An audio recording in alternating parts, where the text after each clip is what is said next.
Bonjour à toutes et à tous, on se retrouve aujourd'hui pour une nouvelle guidance. Donc on va faire une guidance générale sentimentale. Si vous désirez une guidance personnalisée, vous pouvez me contacter via mon mail ou via ma page Facebook que vous retrouverez donc dans la description en dessous de cette vidéo. Allez, c'est parti, on va commencer aujourd'hui avec l'oracle du chakra du cœur. Ok. On nous parle de quelqu'un avec qui vous avez une différence d'âge à la coupe. Donc on va voir pour avoir des messages supplémentaires. Okay. Alors, qu'avons-nous eu? Alors, on parle d'une personne avec qui vous êtes en couple, ou quelqu'un en tout cas que vous fréquentez, et on vous dit que une autre personne perturbe la relation. Ouais. On nous parle ici en dos de deck d'un homme blond ou d'une femme blonde. Ok.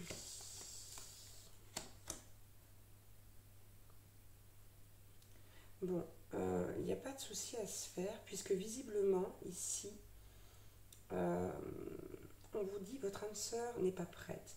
Donc pour moi, n'est pas prête à quoi? N'est pas prête à céder à cette personne-là qui vient perturber la relation.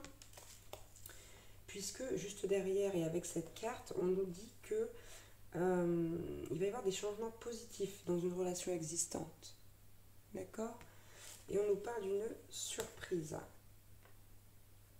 Donc pour moi, la personne ici qui est avec vous, ou du moins qui peut être une personne que vous côtoyez, parce que vous n'êtes pas forcément en couple officiel, ici, c'est une personne qui, quoi qu'il en soit, n'est pas prête à s'engager davantage, ici, que ce soit avec vous ou avec l'autre personne qui vient essayer de perturber la relation, de, si je puis dire, de saisir votre autre.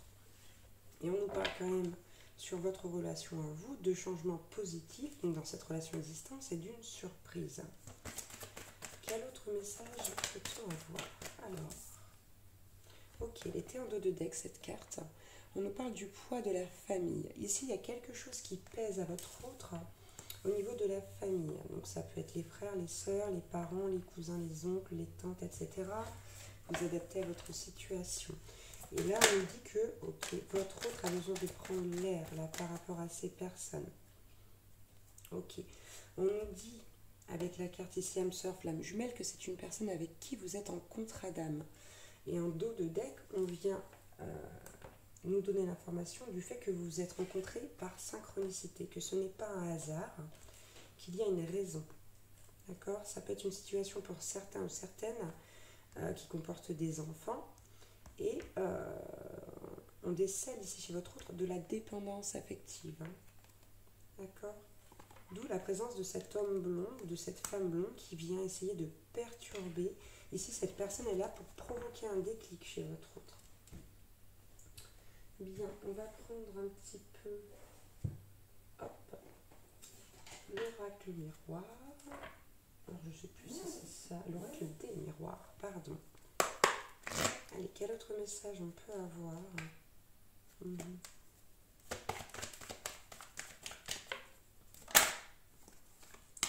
Moi j'ai l'impression que votre autre ici se sent comme un étranger ou une étrangère dans sa famille. C'est quelqu'un qui a vraiment besoin de prendre de la distance. Vous voyez, avec la carte du voyage, c'est quelqu'un qui a besoin de prendre ses distances avec la famille. Donc ça concerne peut-être pas toute la famille, mais en tout cas, ça concerne au moins une personne. Ok. Alors...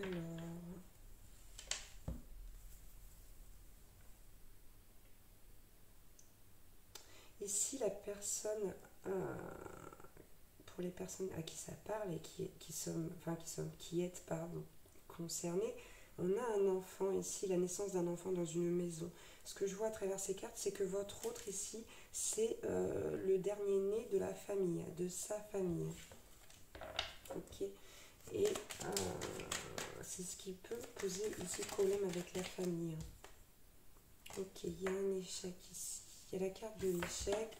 Alors c'est simple, ici soit votre autre n'est pas un enfant, comment dirais-je, désiré de base, si vous voulez, ou alors c'est entre guillemets un accident, disons que c'est pas une grossesse prévue, parce que j'aime pas employer ces mots. Et là il y a un échec aussi au niveau des relations, là, au niveau de la fratrie, s'il y a des frères et sœurs, ou avec les parents. Il y, a, il y a quelque chose, en tout cas au niveau de la famille, qui pèse très lourd sur votre autre là, ce qui fait que, voilà, pour l'instant, s'engager, avoir une maison, une famille, des enfants, c'est pas sa priorité. Ouais, on a la carte de l'accusation.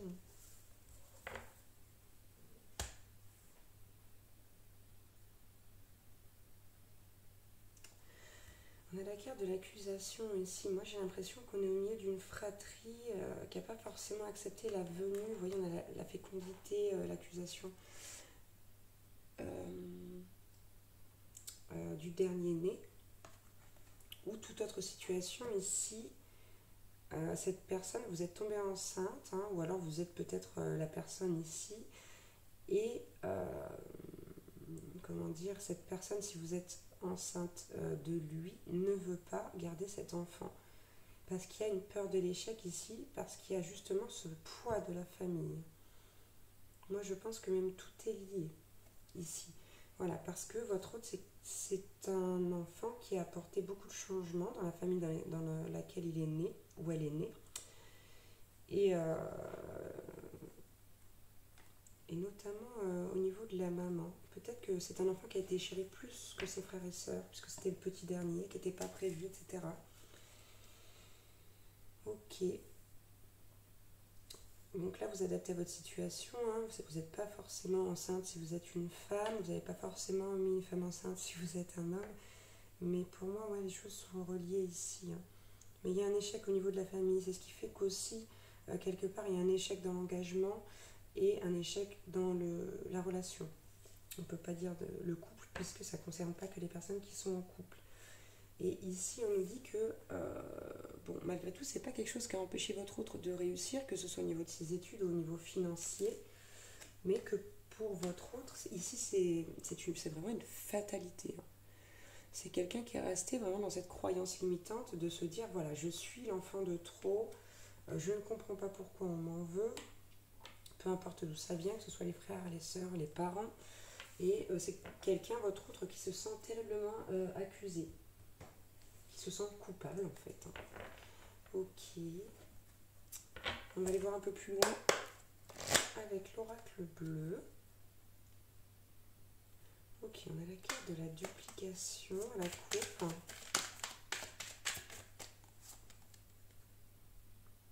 Ok, révolution. Ici, votre autre en a marre. C'est quelqu'un qui a besoin de guérir, de soigner cette blessure, là, ce poids, cette culpabilité.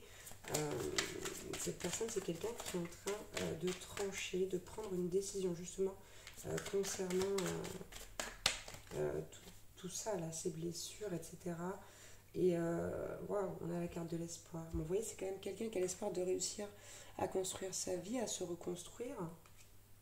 Justement, c'est cet espoir ici qui a poussé votre autre à aller vers cette révolution, cette façon de se dire maintenant je veux faire un choix, je veux éclaircir les choses, je ne veux plus que ce soit quelque chose qui m'empoisonne.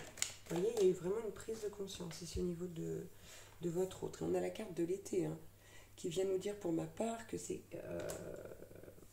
quelque chose que votre autre va réussir à faire. Hein. Ouais, votre autre envie ici de se transformer, de vraiment se libérer de ça. Voilà, parce que c'est ce qui met un frein ici dans cette vie sentimentale et amoureuse. C'est très beau comme tirage. Ici, on a la carte de la progression. Donc ici, en dessous de la naissance, c'est vraiment avec la progression pour moi comme une renaissance là, qui va s'opérer chez votre autre. C'est lui ou elle qui va faire le premier pas pour aller crever l'abcès de cette situation conflictuelle. Et on a ici donc la carte de la Terre, hein, qui représente non seulement la stabilité, donc ça tombe en plus en dessous de l'argent, donc au niveau de la situation matérielle et financière, mais en plus il se peut au second degré que votre autre ou vous soyez d'un signe de terre, pardon. Ça peut être Taureau, Vierge ou Capricorne. Et ensuite, regardez, on a la carte du cadeau qui tombe en dessous de la carte de l'examen, que je considère comme une carte de réussite, puisque ici, on ne parle pas d'un examen, mais plutôt d'une épreuve. Et en tout cas, on parle de la réussite d'une épreuve et d'un cadeau. Ce sera vraiment un cadeau pour vous, pour votre autre et pour votre relation. Et on va en prendre encore une. Alors j'ai dit une. Donc je vais prendre celle qui est tombée toute seule ici. Et on a la carte du conquérant. Alors de la conquérante, hein, si votre autre est une femme, ici qui représente la force de s'affirmer, de s'opposer. Voilà, de s'opposer justement à cette fatalité, puisque c'est une carte qui tombe en dessous de la fatalité. C'est la force, retrouver le pouvoir en soi de se rendre compte qu'on est enfermé dans des croyances limitantes. Vous voyez? On nous dit ici que votre autre reçoit des messages, voilà, que les autres poussent votre autre au changement, au fait de rétablir l'ordre au niveau de la famille. Donc là, cette personne qui perturbe la relation, c'est pas forcément quelqu'un, comme j'ai pu le penser au début de la guidance, qui va vraiment venir perturber la relation de façon sentimentale. Il se peut également que ce soit une personne de la famille, ici, qui dénigre votre autre et qui vous dénigre aussi en passant. Vous voyez ce que je veux dire? Donc, quoi qu'il en soit, voilà, ne vous en faites pas. Votre autre prend conscience des choses, fait ce qu'il faut pour que justement ça s'améliore et pour que vous puissiez aller de l'avant. Puisqu'ici, je vous rappelle que vous êtes sur un contrat d'âme, tout simplement. Voilà, écoutez, je vous embrasse très fort. J'espère que cette guidance aura pu vous aider un petit peu, éclaircir quelques zones d'ombre. Et puis, je vous dis à très très vite pour une nouvelle guidance. Ciao, ciao!